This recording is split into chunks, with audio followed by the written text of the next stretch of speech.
Order! Order! You are an incorrigible delinquent at times. Behave yourself, man!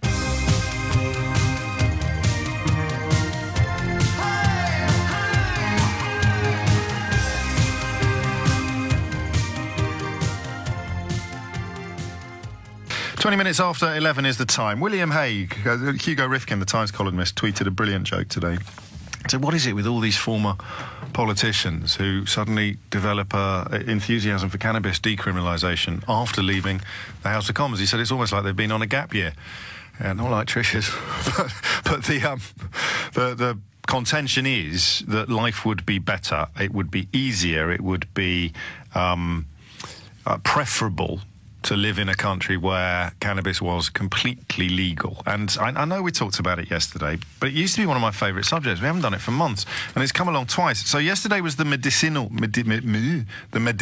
side of the debate, which is moving along, and today is the recreational side. William Hague is an interesting enough character, I think, to have floated this particular boat. What I want you to tell me, how do we do this now? Because we discovered yesterday that we had loads of people listening who really know what they're talking about. It doesn't mean they're necessarily right, but I'm always minded to trust slightly more people with personal experiences of an issue than I am people with opinions built on something other than personal experience. Not always. I mean, there's some things that you don't want anyone to have personal experience of.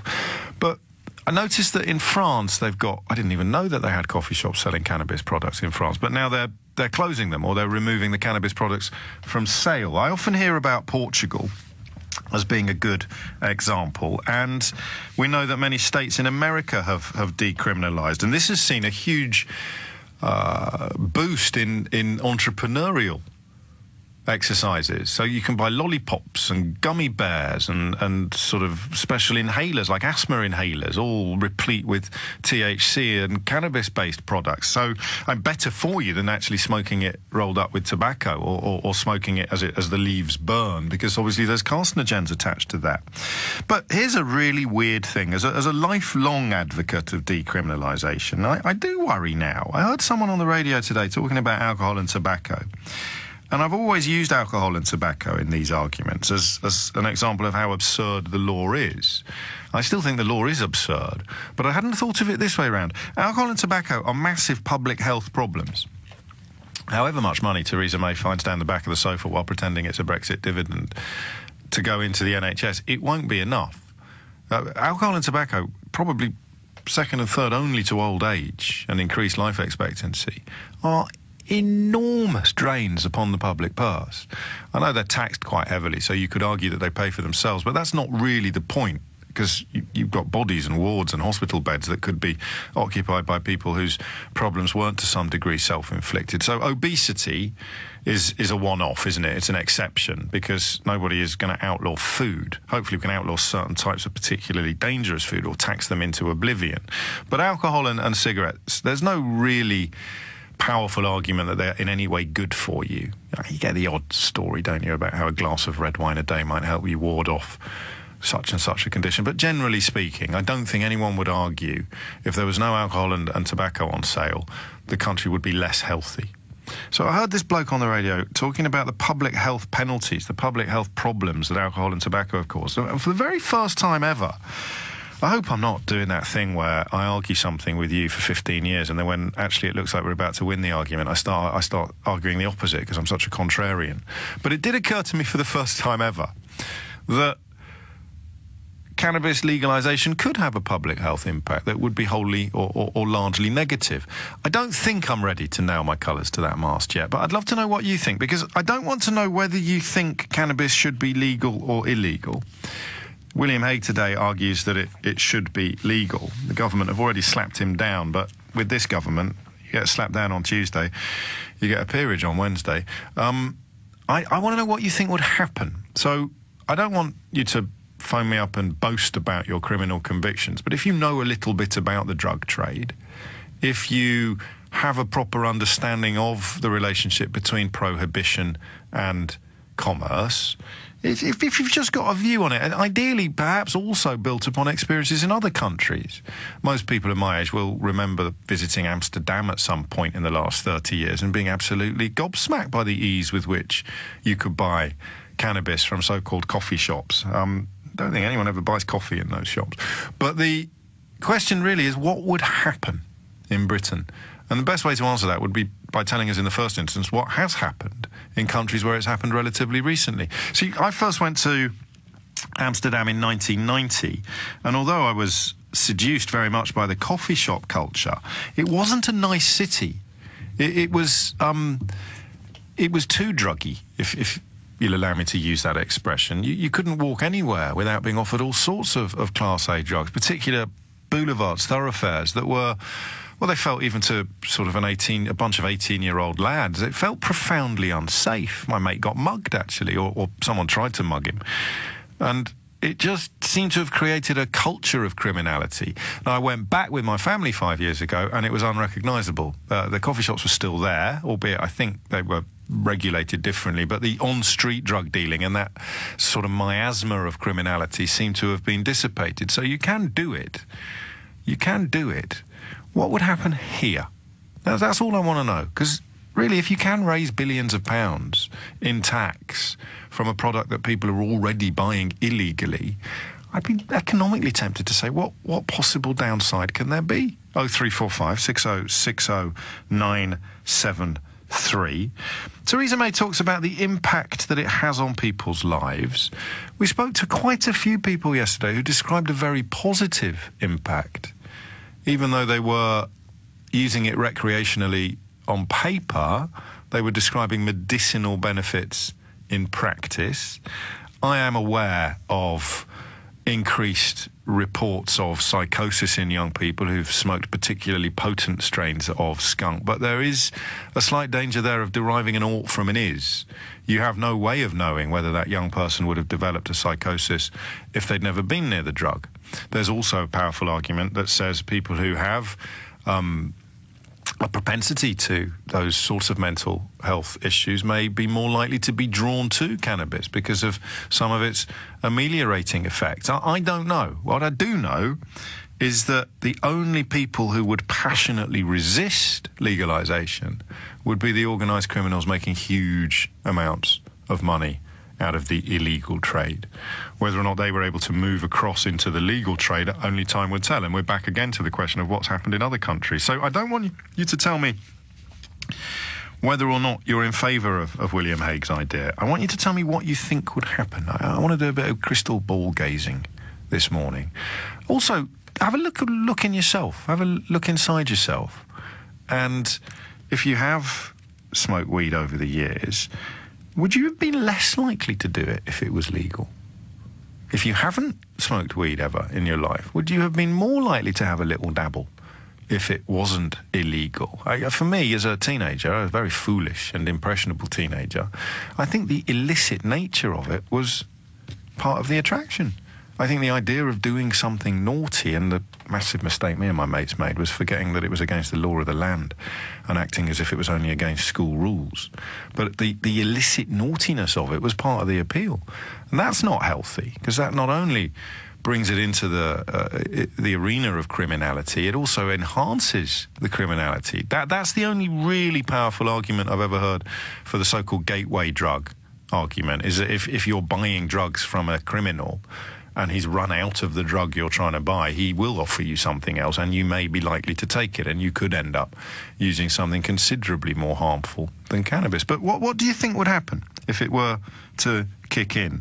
Presumably, if they've done it in California and Washington State and places like that, presumably it would be quite easy. 0345 6060 973. Phone lines are wide open. It's hardly perennial of this kind of radio programme to ask whether or not you think cannabis should be legalised. We must have done it almost as probably one of our all-time most popular subjects over the years. But I'm always more interested in what would happen if it was. Also, if people like William Hague are now coming down on the legalisation side, then people like me need a new question. Ian's in Bristol. Ian, what do you think would happen? Well, I would hope that people might get a philosophical epiphany and kind of realise that, you know, as a species we are one and so forth, that there's no difference in nationality and gender and sexuality and all these social problems that come from those... Are you getting cannabis mixed up with ecstasy? Well, maybe, but... both of which should be avoided at all costs, not least because they're illegal.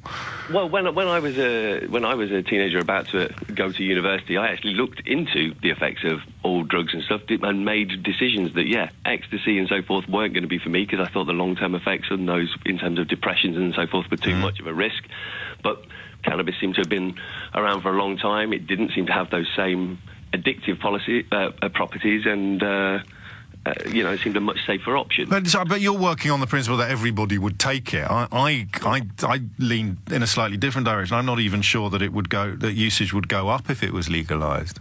Well, the reason I called in initially, James, was just to say I'm one of the few people, I think, you'll find that has used cannabis as a performance-enhancing drug, as it were. Hang on, if you're talking about your love life, I'm not sure you're on your own on that one. No, a few years ago I had an attempt at breaking a world record for continuous singing, and I used cannabis to exhaust myself in preparation for the long period of time that I would be performing. I have no idea what you're talking about, mate. Why would being exhausted help you perform for a long time? Well, because to get me used to the idea... Oh, so you got used to the lethargic kind of state, and that meant that when, in your marathon sing-along, when you started feeling exhausted and lethargic, you developed the skills to crack on and continue singing. That was kind of the excuse I used, yes. Well, did you succeed in your world record attempt? I did. Unfortunately, somebody in America tripled the time before the next book came out, so I got a nice certificate, but not a place in the book. What was the... I mean, what were you singing? What opera or pop? No, it was essentially... I was running a karaoke business, and so essentially it was the karaoke world record. I did 28 hours and 27 minutes, 403 different songs. And what's the current world record? The last time I checked, I think it's about 74 hours. Oh, that's the closest I've come to swearing on the programme. 74 hours? It's like that film, they shoot horses, don't they? And this was to promote your karaoke business, presumably?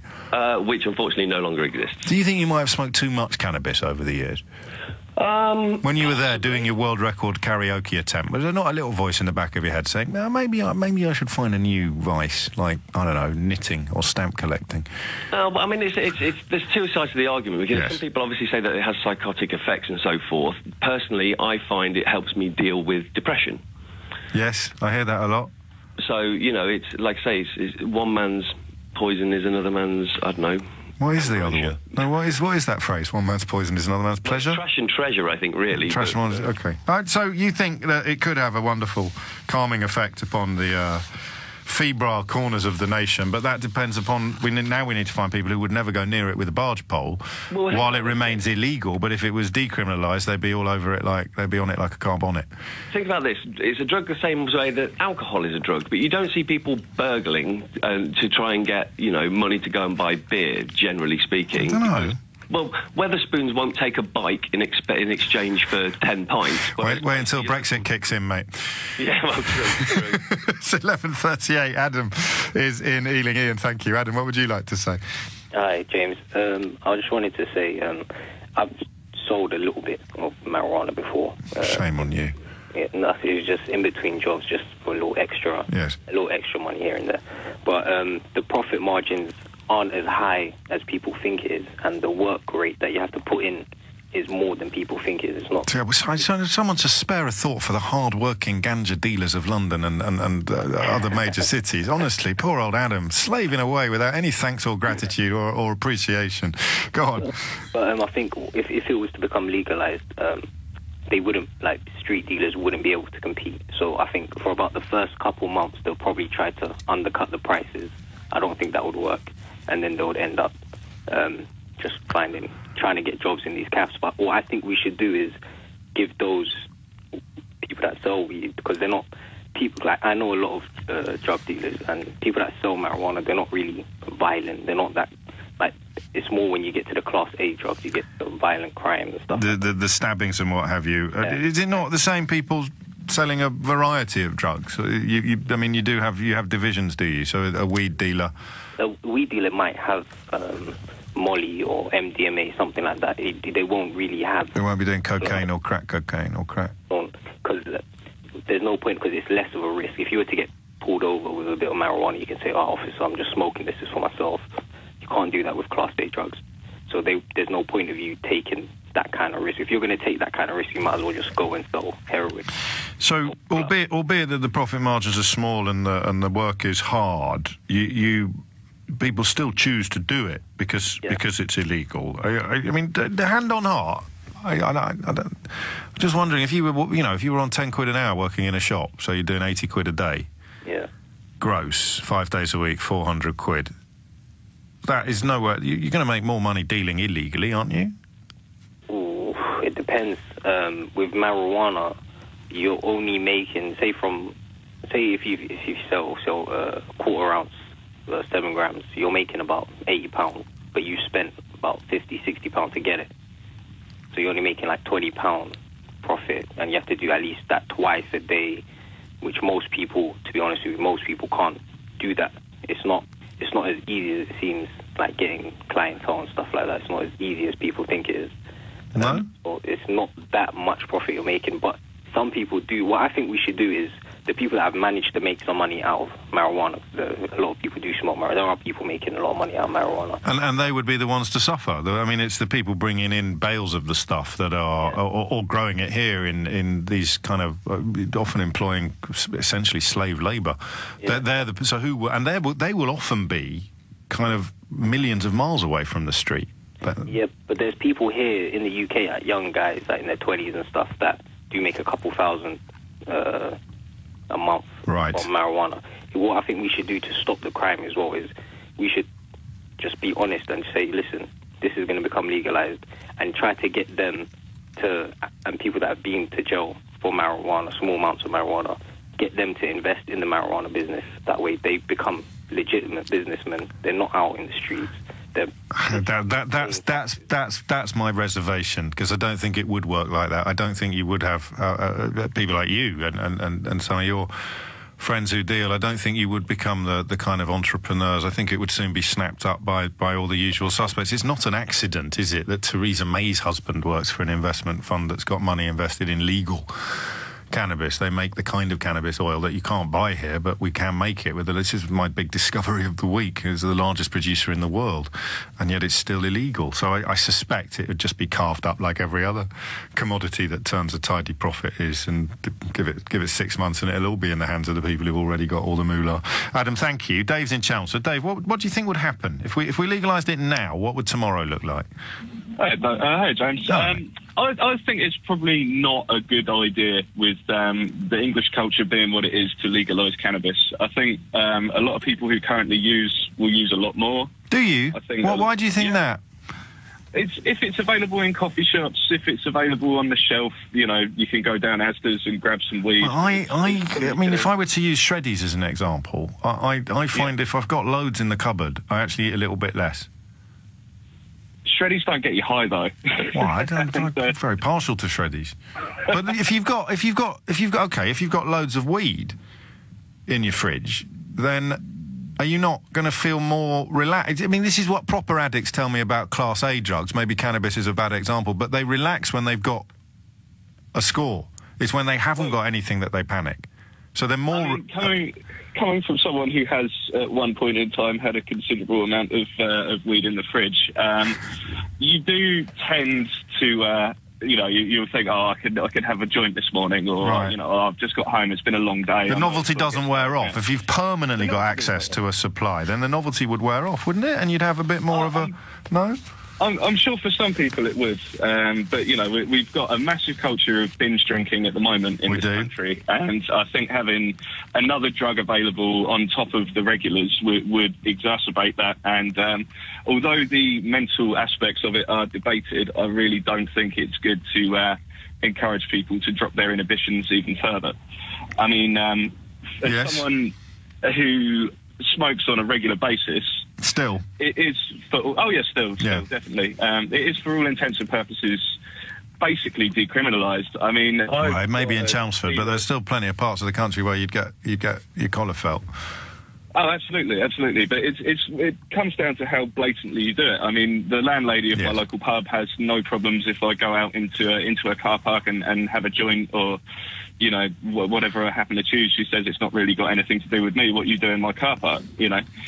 So for within reason, respectable people, for respectable people who just want to have a bit of fun on a weekend, yes, you know, you're not going to get in any trouble if you want to have a joint in a pub car park or. You know, then I don't understand why you're not in favour of legalising then. I feel like legalisation would bring a very bad perspective from the general public on cannabis, and I think I think the more people knew about it, the less spooked they'd be by it. It's like almost everything else that's been used as a kind of tactic to sell tickets for the old ghost train, isn't it? Yeah, but you know, if you were to I think you've got a vested interest. I think you're Big Dave. You're Big Dave, the cannabis godfather of Chelmsford, and the last thing you want is for it to be legalised, because then you'd have to trade in your Range Rover and buy yourself a Skoda. Unfortunately not. All right, okay, I hear you. So I mean, in a sense, you're doing a slightly paternalistic thing where you're saying, I'm fine with it, I could cope, I smoke a lot, but I just worry that not everybody would be as together as me, and that's perfectly reasonable. I mean, my attitude to a lot of these social issues, for example, the sugar tax, I don't eat too much sugar, and please God, my kids don't either, but I'm still in favour of the sugar tax because I'm not sure that, well, because I think other people might need help, and then you realise that you're sounding like Nanny. It's 11:46. You are listening to James O'Brien on a rather odd day where William Hague, long perceived as a man who was born in late middle age, has got down with the kids and called for the legalisation of cannabis. I mentioned to you yesterday an astonishing exchange between Jackie Smith, the then Home Secretary, and Professor David Nutt, the then so-called drugs czar, to give him a rather more pertinent title, the Professor of Neuropsychopharmacology at Imperial College London and ex-head of the Advisory Council on the Misuse of Drugs. And this is in his book, Drugs Without the Hot Air, an exchange between him and Jackie Smith after he dared to suggest that horse riding might be more dangerous than ecstasy in strictly statistical terms, so as in terms of per capita casualties per participant. So Jackie Smith rang him up and said, you can't compare harms from a legal activity with an illegal one. And David Nutt said, why not? Jackie Smith said, well, because one's illegal. And David Nutt said, why is it illegal? And Jackie Smith said, well, because it's harmful. And he said, don't we need to compare harms to determine if it should be illegal? And she said, you can't compare harms from a legal activity with an illegal one. I mentioned that to you yesterday. Today, we can go straight to the, if you pardon the pun, straight to the horse's mouth. Professor David Nutt is on the line. I hope I represented that exchange correctly, David. Fantastic. You did it brilliantly. He was slightly more aggressive than you were, though. I dare say. I suppose I'll ask you straight off, what do you make of Lord Hague's intervention this morning? Well, it's kind of, it's a breath of fresh air, isn't it? I think what it tells us is that most politicians, whether they're in Conservative or Tory parties, know that the law on cannabis has failed, and it's actually not just failed to restrict use, it's actually made what we do use more harmful because it's led to spice and skunk, but also it's really impaired research. And British scientists discovered most of the active ingredients in the cannabis plant. We've not developed any of them because our laws are some of the most oppressive laws on cannabis in the world. And that some common sense at last. You refer there to the medicinal benefits rather than the recreational availability. If we had more research, then stories like the one involving little Billy Caldwell wouldn't hit us from the blind side, as it were. Exactly. Why? Exactly. There's a myriad of answers to this question, but why did it become illegal in the first place?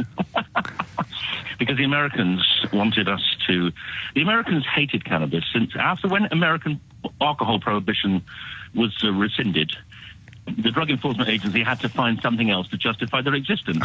So they started creating hysteria about cannabis. And ever since then, the Americans have tried to eliminate cannabis. And they actually stopped cannabis being a medicine in 1934. Oh, yeah. And they pressurized us to get rid of it. And it wasn't until eventually we gave in 1971 and got rid of cannabis as a medicine.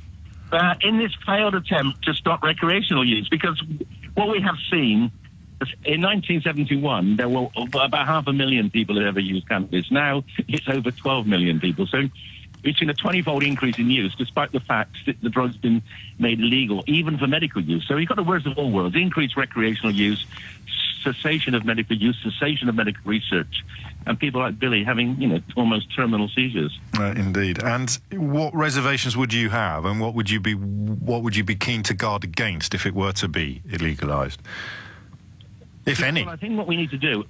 Well, no. I like the Dutch model. I like having coffee shops where people can buy cannabis. They know what they're getting. They have an option of strong strains, weak strains. That can be trained by people to use it.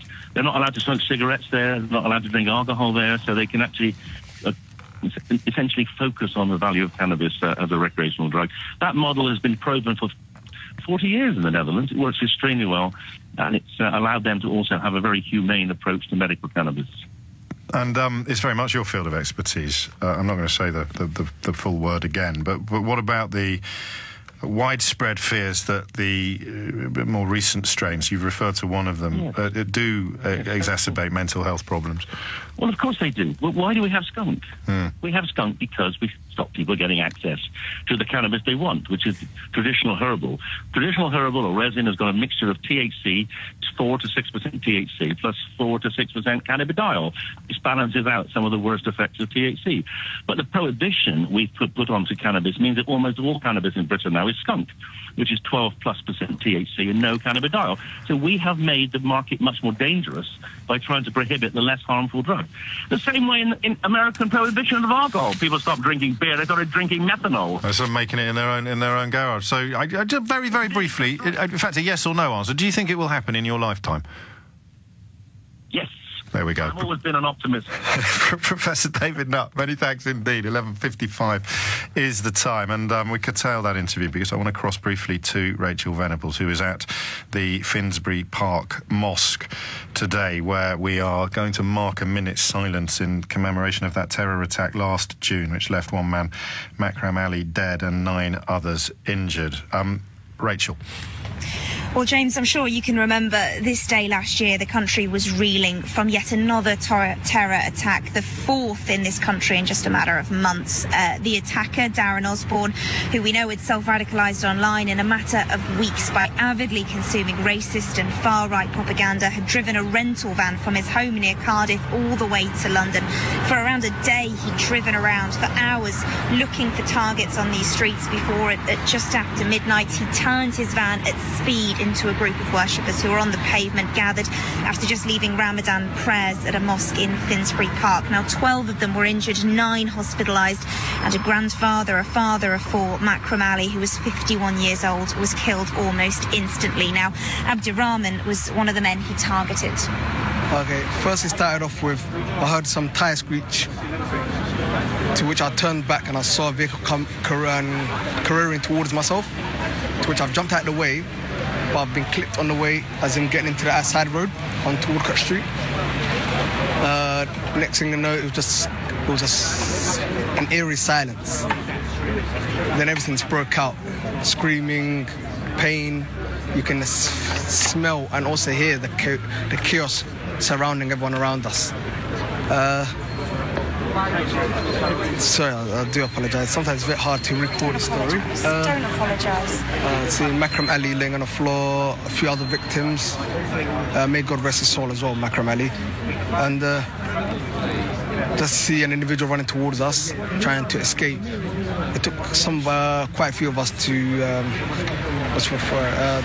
correct word for it was to hold on to him and to try and restrain him from trying to get away. Now, he was left with spinal damage after being hit by that van, but he says by far the greatest impact this has had on him has been as far as his mental health is concerned. Injuries are still remaining. Physical ones have healed, the wounds have healed, but the psychological ones are still. I've now got post-traumatic stress disorder and also anxiety, very deep anxiety issues. So that's under medical review at the moment. There's a smell that you can never forget. I'm telling you, the first 2-3 months, I could be laying in a bed of roses, but that smell of that night, smell pain. If pain hasn't got a smell, you can smell. It's a mixture of so many different things, like sweat. I don't know if you've ever been to the gym, so it's like sweat with blood, with car fumes, and all these different smells. You can smell the pain, you can smell the fear in people. Well, to commemorate what happened here this time last year, we had a service just outside Islington Town Hall. Survivors, members of Macram Ali's family were here, as well as politicians like local MP Jeremy Corbyn. The greatest answer to those that would seek to divide us by racism is to show that if we divided, we cannot achieve anything. Divided communities blame each other for housing, blame each other for health, blame each other for schools, blame each other for everything else. At the end of that whole blame game, absolutely nothing has been achieved. Only division, hatred, which then goes on intergenerationally. Our children understand that. And I was so proud of the response of all the children in the local schools who came together to say they wanted to be part of a multicultural, multi-faith community. And that message was palpable throughout today. The need to combat racism, the need for communities, no matter what, to stick together. Rachel Venables, many thanks indeed. Live from the Finsbury Park Mosque, where we will join in with a minute's silence in just a moment. I think perhaps also use this minute to reflect and remember the victims of the other terror attacks to which Rachel occurred, happening very close to the Finsbury Park one, the ones on London Bridge, on Westminster Bridge, and of course at the Manchester Arena. But join me now in observing this silence.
It's time now for the very latest headline. A little more on the question of what would actually happen if cannabis was legalised. David Chelmsford, a habitual user in his own pub car park, convinced that actually it would be a bad thing, despite his habit being something that he's managed and benefited from. Yesterday we heard from a lot of people who, although not prescribed cannabis for medicinal reasons, believe that it has had a medicinal effect upon them. Professor David Nutt, the former drugs czar, has explained to us why it has been a shame, to perhaps employ a degree of understatement, a shame that we haven't allowed our scientists to do the sort of research that might have seen the medicinal benefits of cannabis and its constituent parts better understood and better implemented. I would argue, I think most powerfully, by that I mean I think for me the most powerful argument is that the only people who really ultimately benefit from the continuing criminalisation of cannabis are the criminals. And the higher up the food chain you go, the further away you move from the sort of antisocial behaviour, crime and violence that can accompany the trade on the streets. We spoke to a former dealer in Ealing who contends that actually the margins aren't very good and you might as well work in a legal emporium as run the risk of getting stabbed or working in an illegal market. I've always been in favour of legalisation since I got chucked out of school for something that I still, looking back, don't really understand why. You can't say you can grow it in your garden. How can it be illegal? You can grow poison in your garden, and you wouldn't want that to be freely available over the counter in Boots. But when you visit countries that have employed these policies, actually, let's do that a bit this hour as well. The question of countries that have done it. I haven't been to America since they decriminalised it. A mate of mine has, and he came back full of beans, metaphorically speaking, talking about all the amazing technologies that they've already employed to administer it without having to smoke it. So, you know, little inhalers and vapors and sweets and lollipops and all that sort of thing. There's an article in the Sunday Times recently about a very highfalutin chef who's seeking to introduce it into the upper echelons of culinary achievement. I don't know if that's got legs or not, but if you have had a foot in this world, I'd love to hear it. 0345 6060 973 is the number that you need. 1207 is the time, and Sandro is in Rycan? I don't know, I've never heard of that. Where's that, Sandro? Woking, sorry. Woking? Well, do you know how they've spelled Woking? R-E-I-K-A-N.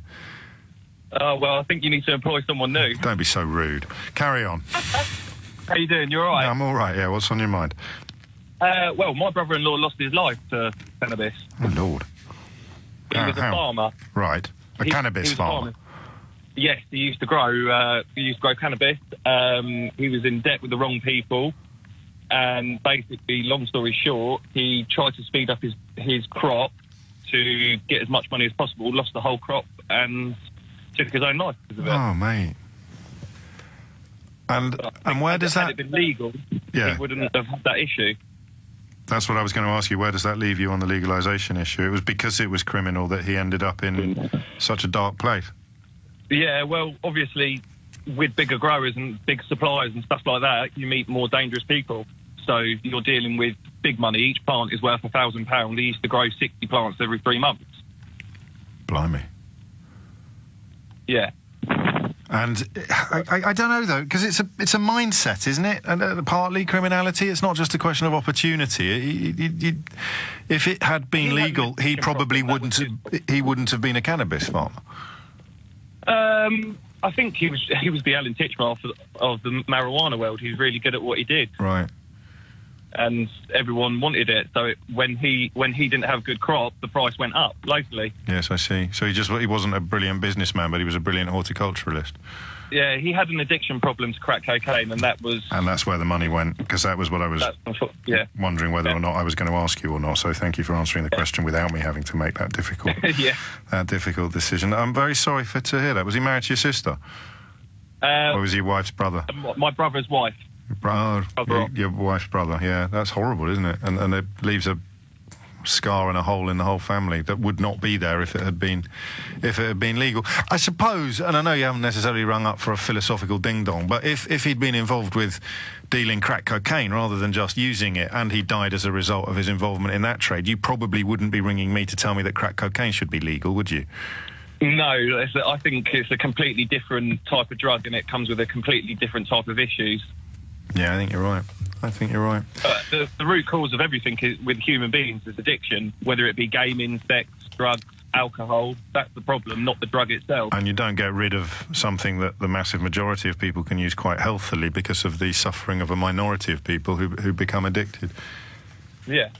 You're right. Sandra, I'm sorry again to hear that story. I'm sorry you were so well qualified to contribute to this conversation. But he makes a brilliant point about distinctions, because I think, when people say that the old alcohol argument and then use skunk as a reason why you shouldn't legalise it, it would be a bit like saying that you should ban lager because that bloke who drank a pint of absinthe last night went out and disgraced himself in the pub car park.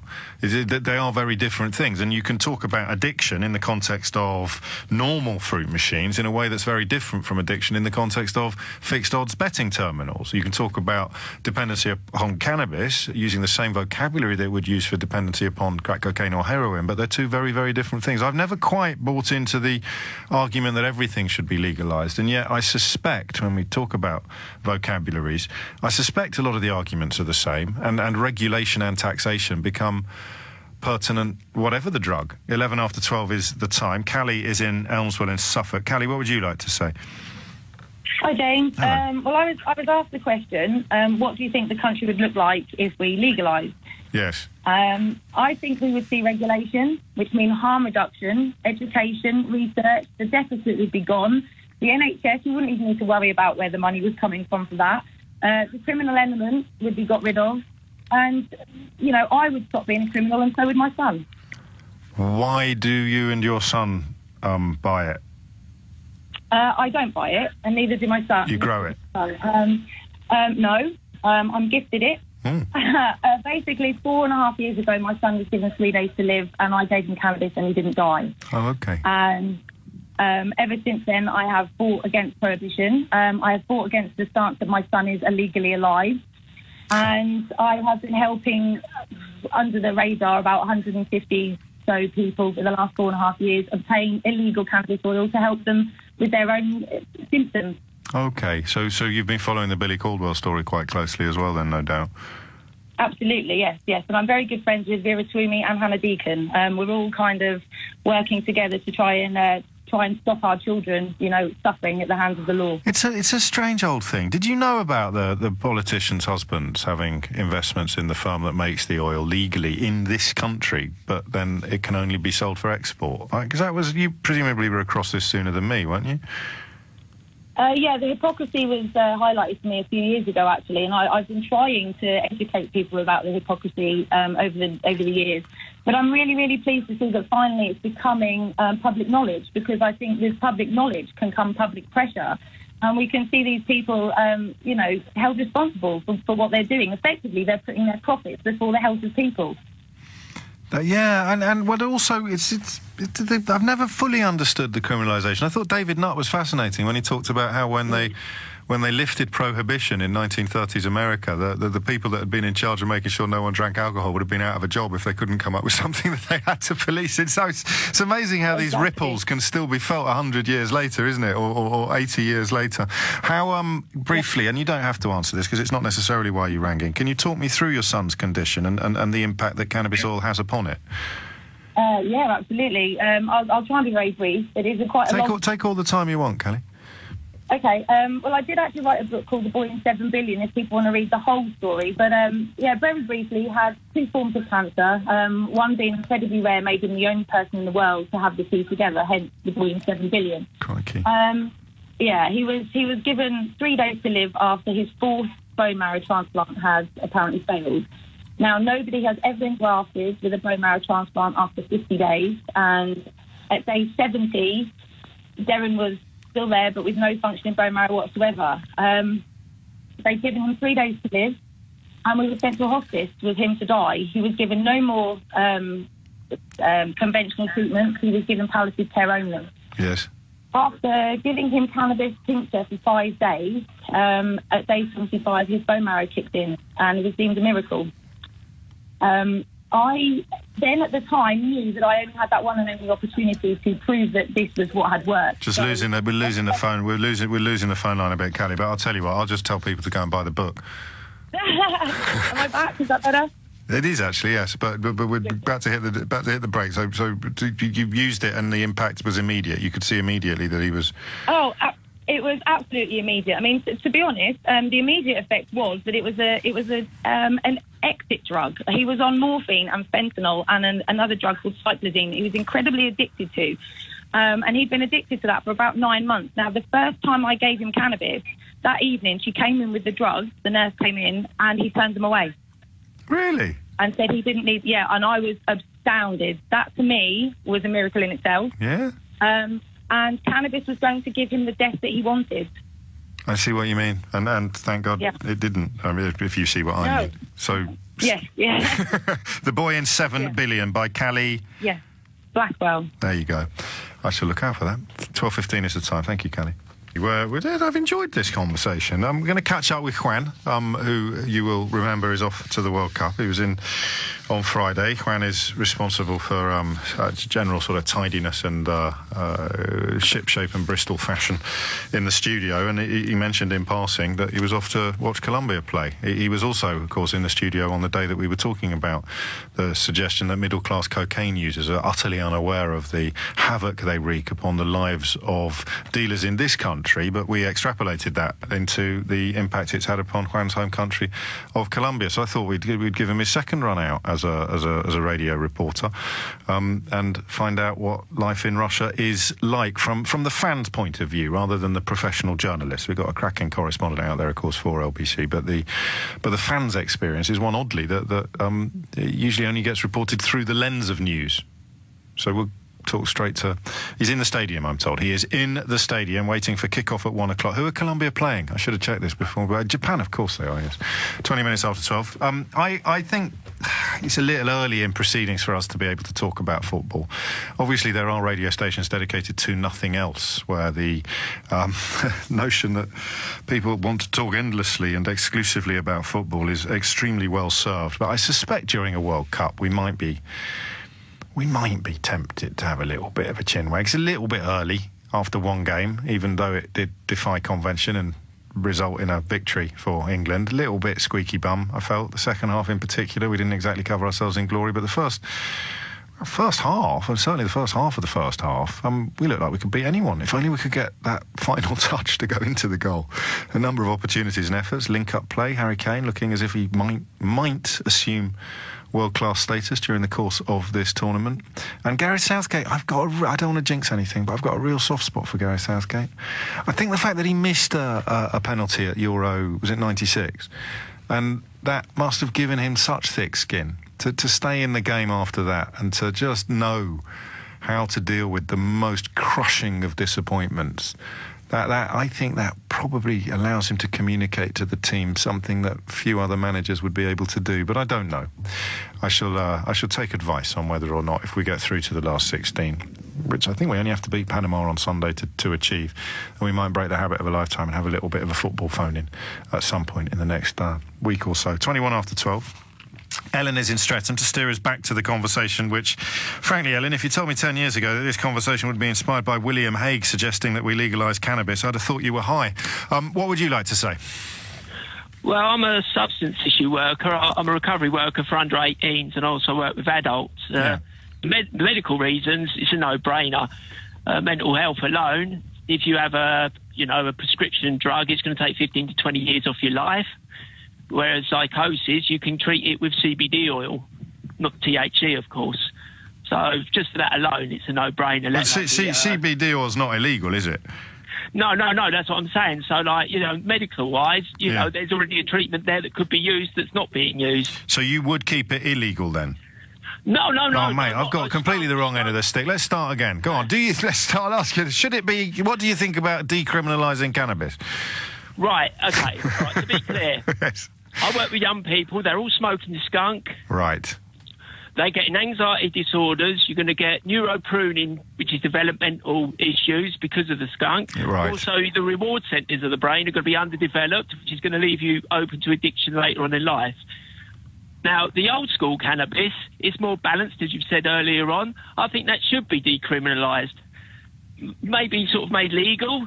Skunk should probably be put higher up in the grade of drugs because why would they stop smoking skunk if it was easier to access lower potency supplies? Well, it's safer. But do they know that though? Do the kids you work with know that? Well, the kids I work with, they know that, and some of them have gone out and tried to score. They call it original gangster, funny enough. Right.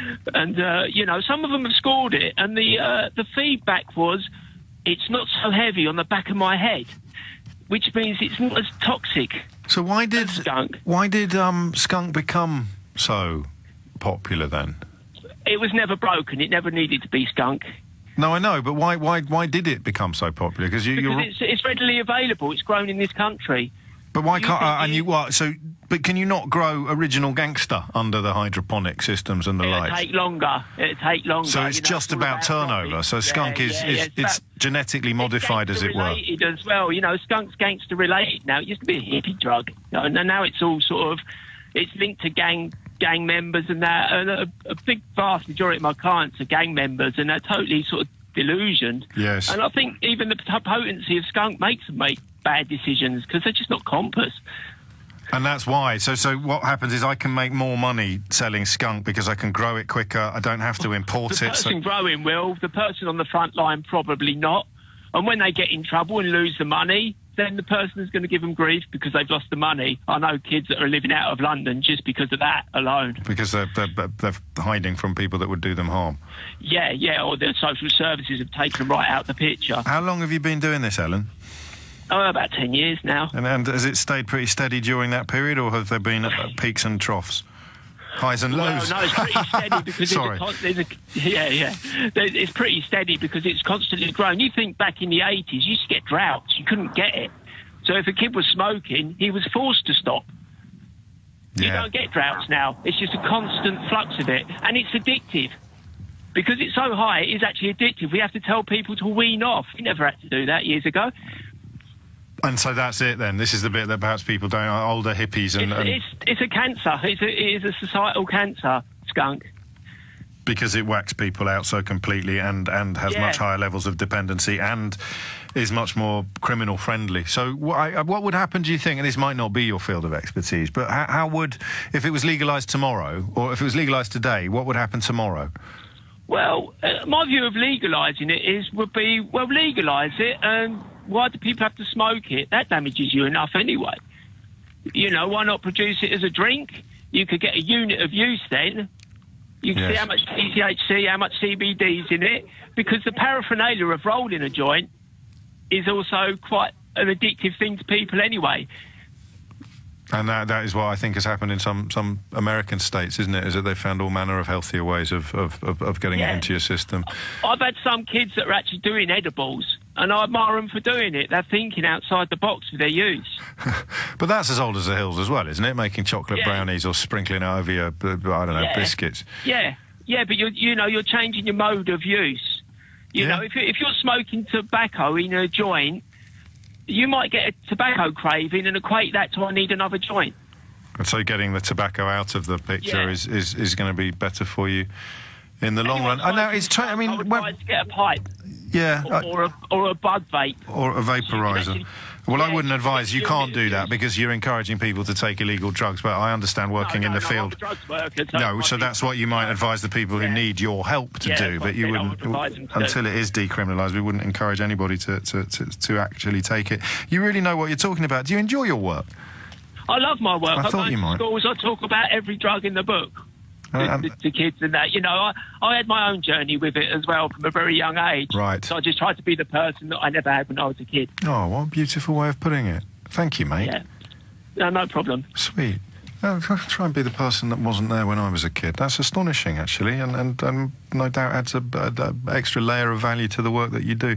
See, I'm still a bit of an ignoramus on the skunk question, because it was around when I was at university, but I think it must have got a stranglehold on the trade and on young people in a way that it didn't have in the early 90s. And to hear it described like that from someone who is really at the front line is very helpful. And I think it's also important to remember that he won't be working with people who have one joint in front of EastEnders every night. He'll be working with people who smoke from the moment they get up in the morning. So even if, as with other things, even if you thought to yourself, well, I've tried that and it didn't do me any harm, I never came a cropper, it never did this to me, then it's all about quantity, isn't it? So moderation and access to something that can do so much harm in such a short period of time is something that would be easier to restrict and regulate if access to something that does no harm and is currently even harder to get hold of were to be reversed. That was a fascinating call. It's coming out to 12:30. We'll catch up with Juan Jimenez, who is in the stadium in Russia waiting for the Colombia Japan game imminently, and also going to talk to Theo Usherwood, LBC's political editor, about some rather troubling news from Michel Barnier. I have, despite obviously being fully persuaded that Brexit is an appalling idea being implemented by utterly inadequate individuals and still being cheered by complete bozos, I do have some sympathy for the argument that the European Union perhaps could do less damage to itself while seeking to protect its members' interests. And Barnier's pronouncements today on the question of what's the word when you work with each other? Come on, not conspiracy, but what's the word when you work with each other? When you collaborate.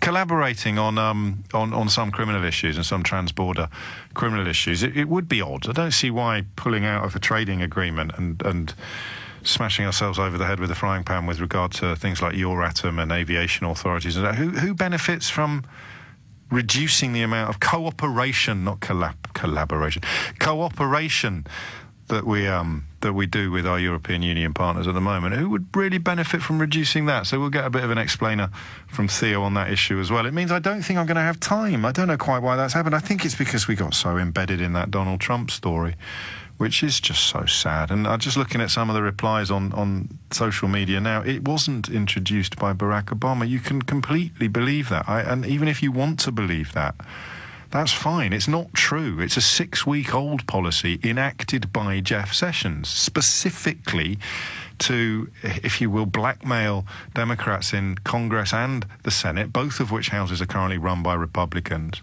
to pay for the wall between America and Mexico that Donald Trump swore blind the Mexicans would pay for. But even if it was a Barack Obama policy, which it isn't and wasn't, he never did this. He never separated families in this way. But even if he did and we didn't find out about it until now, it would still be absolutely disgusting. If you have to highlight the absolute heart of this appallingly manipulated hatred and division that now has swept America and parts of this country, that's how you do it. Even if it had been a Barack Obama policy, you say, oh, Donald Trump has done something awful, and then you say, oh, well, Barack Obama did it as well. It doesn't stop being awful. It doesn't become less awful. It's like the sex offending. It doesn't matter who does it. But, of course, if you look at some of the rhetoric surrounding Pakistani grooming gangs, you'll realise that people are desperate to believe that the appallingness of a crime is in some way affected by the ethnicity or the identity of the person that did it. It's 12:31. You are listening to James O'Brien on LBC, where we cross live now to our special World Cup correspondent, Juan Jimenez, who has travelled there for the game between Colombia and Japan today, and who, if this plan has come together, like Hannibal in the A-team, should currently be sitting in the stadium waiting for the 1 o'clock kickoff. Juan, are you there? Hi, James. How you doing, mate? I'm pretty good, Juan. Are you in the stadium? Yes, I'm here right now, you know. After all this traveling and a bit of drama trying to get the fan ID, here we are, man. Are you excited? Yes, very excited, you know. This stadium is, you know, we recognize what Colombian people is in the stadium right now. And, you know, the environment and everything, you know, it's fantastic. It's all really, really good. How much travelling did you do? How many hours have you spent on trains and getting around the country? Yesterday we arrived in the evening, 4:30 p.m., running around trying to get the fan ID. We couldn't get it. Then on the space for 11 hours. Coming here, do a lot of work to try to find this fan ID place, but, you know, it's all sorted now, and it took us around 12, 13 hours to get here. Have you got your Venezuela? Sorry? Have you got your Venezuela? No, you know, they are not, you know, they are not allowing people to bring that stuff inside the stadium. Enough. And I don't know the reason why, but, you know. I hear you. Apart from that, it's all amazing, man. And do you feel safe? Have you had a warm welcome from the Russian people, Juan? No, yeah, you know, a lot of security around, the army is around, police, security staff all over the place, checking passes, checking, you know, we feel very secure. Are we? I mean, are Colombia favourites to beat Japan? They should be, shouldn't they? Well, you know, a lot of people say that Japan is quite a hard team to beat as well. You know, they are very tough in football. And, you know, there is a lot of Japanese people in the stadium right now. So well, let's wait and see. Think it's going to be that easy. What do you think the score? What do you think the score will be? Predict the score. So, you know. Yes. What will the score? What will the score be, Juan? What will the score be? I think we've lost him. I reckon 1-0, man. 1-0 to Colombia! Juan, look after yourself. Stay safe, my friend, and we shall see you back at work soon, I hope. Juan Jimenez there, broadcasting live for LBC from the stadium in Russia, where Colombia are poised to kick off against Japan in approximately 22 minutes' time. I think John Motson, we might have found John Motson's replacement. We could get him to do some live commentary? That's probably all sorts of licensing laws that we'd be breaking if we did that. Let's get back to cannabis. From football to cannabis. Gary is in Adelaide in New Zealand. I didn't know there was an Adelaide in New Zealand. You live and learn. Gary, what can you tell us? Hi, actually, I'm in Auckland, but I'm from Adelaide. So there is no Adelaide in New Zealand then? No, there's an Adelaide in South Australia. Yeah, I knew that, mate. I know. I just got a bit confused. It says Adelaide in New Zealand on my screen. Could have been worse. We had Woking spelled R-E-I-K-A-N earlier. What would you like to say, Gary? Yeah. Well, the laws in Adelaide, when I was growing up, you're allowed to grow for personal use. So it used to be 9 plants, and now it's 1 plant. So right. Basically, I'm actually not a user of cannabis, but I obviously had friends who used it, and basically it just was not an issue. The use of it. People who used it wanted it. If you needed it, you grew it your own, and everyone was fine. And I never knew that. So to hear this conversation seems really archaic. This drama and. But that was unique to. Was that unique? Was that unique? Is that a state law? Is it governed? Because I've been to Melbourne and Sydney, and I wasn't aware of that being the case in those two cities. Yeah, it was a very progressive law that I don't know how it got through, and it got through years ago. Okay. And it basically just took the criminalisation and all the drama out of the whole situation. So therefore, there was no illegal marijuana trade in South Australia, and there never has been, because if you wanted to smoke it, you just had a plant in your backyard. I mean, we do have meteorological issues here. You do have slightly better climate, I presume, in Adelaide than we do in Birmingham. It might not be that easy to grow out of a window box in Stoke Newington. But people worked around that as well. There's heat lamps and people with little rooms. It is, and I love your tone of voice, the way you use the phrase "no-brainer," because we can have a really frenzied debate about it. But actually, the more you dig into it, the more you find yourself wondering, well, why did we ever end up getting our knickers in such an almighty twist over something essentially harmless and entirely herbal? Well, that's exactly the case. Like, people who smoke marijuana don't beat up other people. They don't commit crimes. They just sit in their living rooms and eat pizza and watch television. I mean, I know that's a cliche, but you know what I mean? Like seriously, all my friends who do it in South Australia, they're just really chilled out, nice people, and they don't run around doing crazy stuff. They just fall asleep. They don't. They fall asleep after eating half a ton of jelly. Really, it's so true. Gary. This is so overhyped. Like, literally, just let them smoke it. They'll just eat stuff and go to sleep. No one gets hurt, and it's all good. That's the last word on this. Live from Gary in Auckland. Thank you, mate. It's 12:41 is the time. That was the other question, actually, that I was thinking of asking you today, which would be, who would get really cross now? I don't know who it would be anymore. The Daily Mail would probably still kick off, but the sort of military wing of the Conservative Party possibly. But William Hague is the one that's proposed it, so obviously there's going to be a significant swathe of the party who would be. Could they need to talk to Gary? That's our problem. Is that because I'm a professional debater, I've got bogged down in this sort of sense that it's a really big perennial argument and we must have it on a regular. But actually, you just listen to people like that, whether they are themselves consumers or not, they're just sort of very matter-of-factly laughing at the idea that this is even controversial.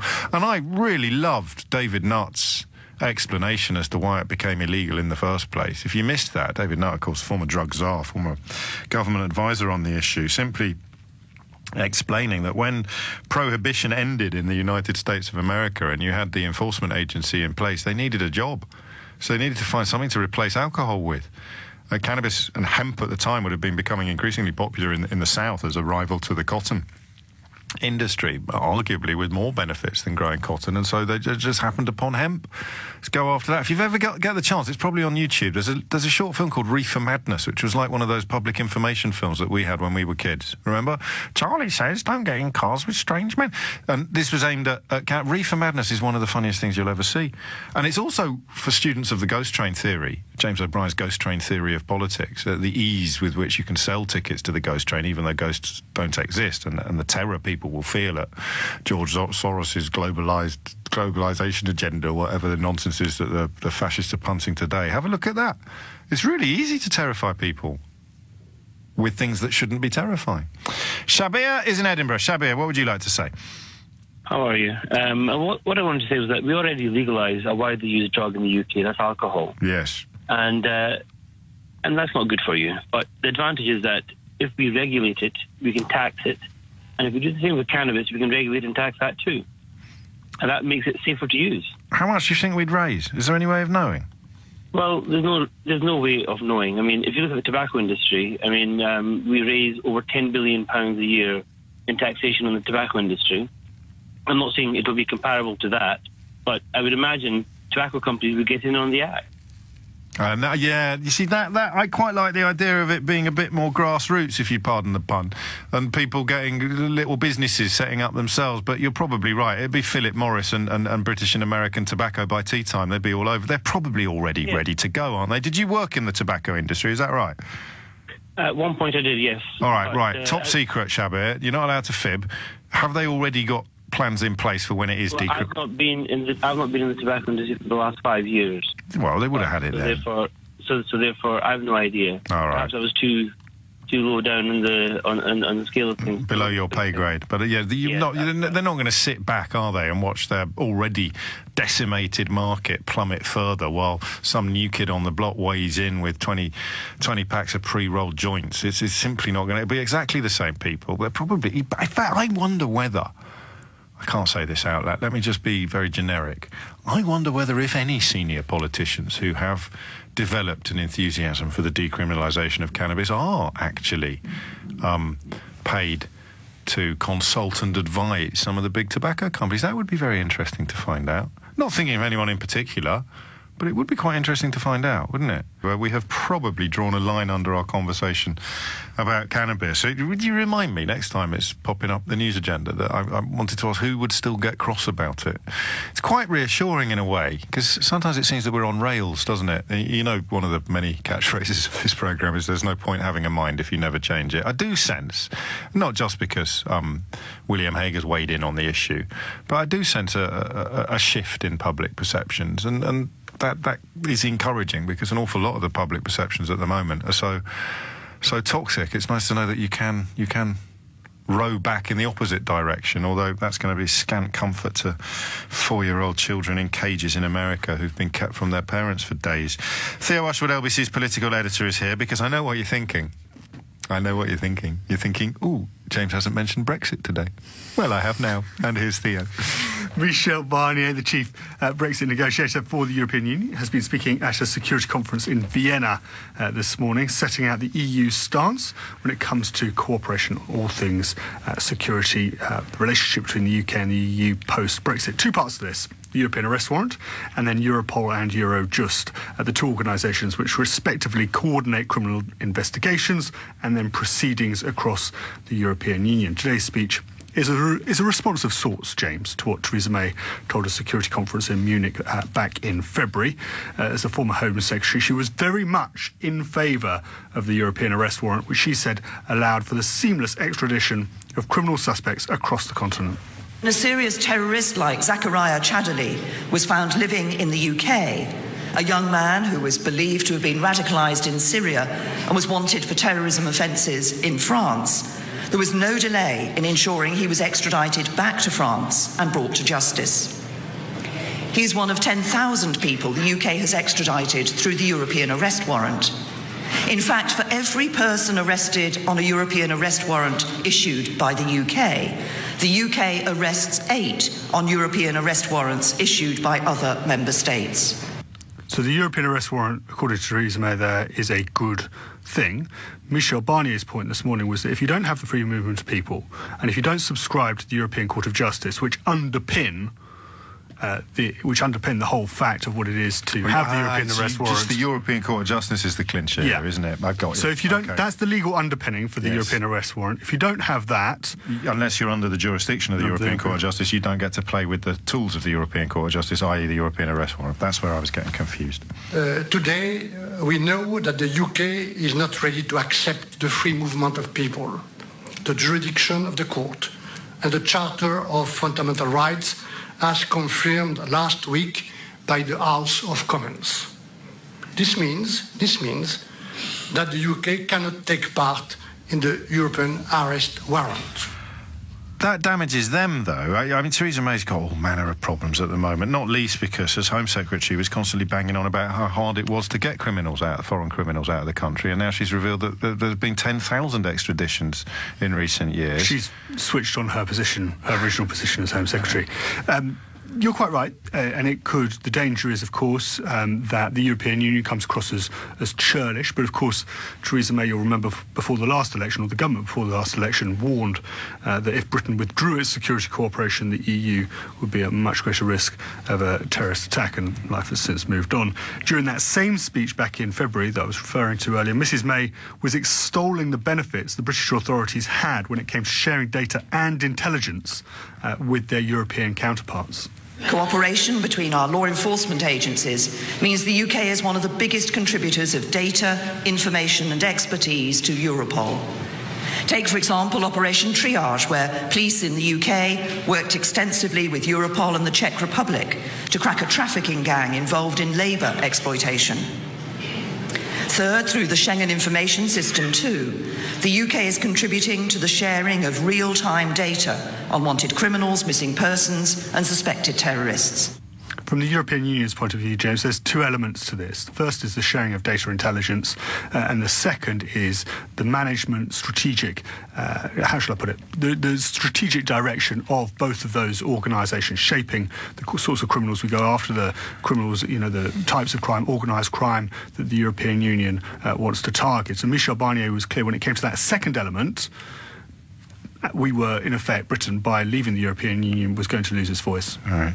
But let me be clear also, the UK will not be in a position to shape the strategic direction of EU agencies. The European Council guidelines require us to preserve the autonomy of the EU's decision-making process. As a consequence of the UK's decision to leave the Union, UK representatives will no longer take part in meetings of Europol and Eurojust management boards. Barnier is going back to the very beginning of this Brexit negotiation, which was that he wasn't going to allow anything to happen that damaged the integrity of the European Union and its institutions. And he's saying there that how can we have somebody who isn't a member of the golf club coming in and setting the rules of the golf club? Well, yes, and so we're back to that old analogy, which seems to hold true across a whole vista of issues, doesn't it? So, because I struggled with this, I thought this might actually be an example of the European Union cutting their nose off to spite their face. But if May insists that we're not going to fall under jurisdiction of the European Court of Justice, which is going to be one of the big things for the headbangers to swallow, as she well knows, this is where we find out whether or not yesterday's Brexit dividend nonsense is a big enough fig leaf to protect the modesty of fraudsters and fibbers. On the Brexit side, it's shared jurisdiction, so you can't cooperate with someone who isn't subscribing to the same authority. It's a judicial authority. It's almost the same argument as the customs union. Yes. How can you subscribe to the customs union? How can you sign up to the customs union if you're not prepared to play by the rules? And that's the theme that we've seen throughout the European Union's through their negotiations. And of course, the context of this is that next week we have the EU Council summit, and this is a salvo from Michel Barnier saying, well, ahead of that summit, when we might expect to get some movement on this because it hasn't gone away, there hasn't been an agreement like the Northern Ireland border. What are you going to come forward with that we can actually sign up to? This correspondent on Twitter seems to know of what they speak. Sebel Chora writes, joint projects like Europol streamline law enforcement efforts that will otherwise result in duplication, waste and more expense. So yes, you get your money back in a sense, but now you have to pay more to do the same thing that you would have got cheaper when countries were pooling their own resources. So there's an economic argument and a supranational judicial argument, and I suppose a negotiation argument. Oh dear God, what a mess. Talk to me about tomorrow's vote briefly. Tomorrow's vote expected in the afternoon after Prime Minister's questions. It's on one amendment, which is Grieve 2, to give MPs the right to approve the final deal. The government think they have the numbers and that they're going to push this to a vote. We're not expecting a deal. We're not expecting the Prime Minister to suddenly come back to the Tory Remainers and say, well, she's had a change of heart. We're expecting the vote to go through. And then, of course, two questions. Can the Tory whips peel away members of the Remainers who they're not going to get Ken Clarke or Anna Soubry, but others? Can they peel them away to try and persuade them that by voting against the government they risk Jeremy Corbyn becoming Prime Minister? And that will be the thing, will it? It's all stick, no carrot now. Yeah, absolutely. And they need to. The government doesn't want to turn this into a confidence issue lest they lose that vote. But they need to persuade their own side that they're going to seriously undermine their government if they vote against, if they are successful, if the Rebels are successful. And also look out for Labour leavers as well, people like Kate Hoey, Graham Stringer. Who could jump the other way. Could jump the other way and actually, in the end, prop it up. So the fear was last week that they would lose. They believed they would lose. Are they a little bit more optimistic on this one? The government's a bit more optimistic. The other danger, of course, is that there's a fermentation of opinion. That when you look back to what happened last week, the Solicitor General saying, "Well, we're going to give you something," and then nothing was, and then Mrs May didn't deliver. That the Tory backbenchers sit there and say, "Well, hang on a moment. We tried to play nice. We held off our rebellion. We went and met you in your office to try and have a conversation. You didn't come back to us with anything. What do we owe you?" Theo Usherwood with a characteristically upbeat and cheery analysis of the ongoing Brexit negotiations. We'll be back tomorrow morning from 10. Before we go for the day, I am hosting the annual State of London debate at the O2 on the 28th of June, Thursday the 28th of June. And it'd be great if you could come along. Tickets are free, but you do have to register for them at lbc.co.uk. If you go to the website, click on Politics in the top bar, you'll see a picture of Sadiq Khan's face on the left. People were worried that mine might scare the horses. If you click on that, it will take you to the tickets. It's quite a good evening, that, actually, I have to tell you. And if you sometimes get frustrated that you don't think I'm asking him the right questions, then you can do the questioning live and watch him squirm. That's it from me for another day.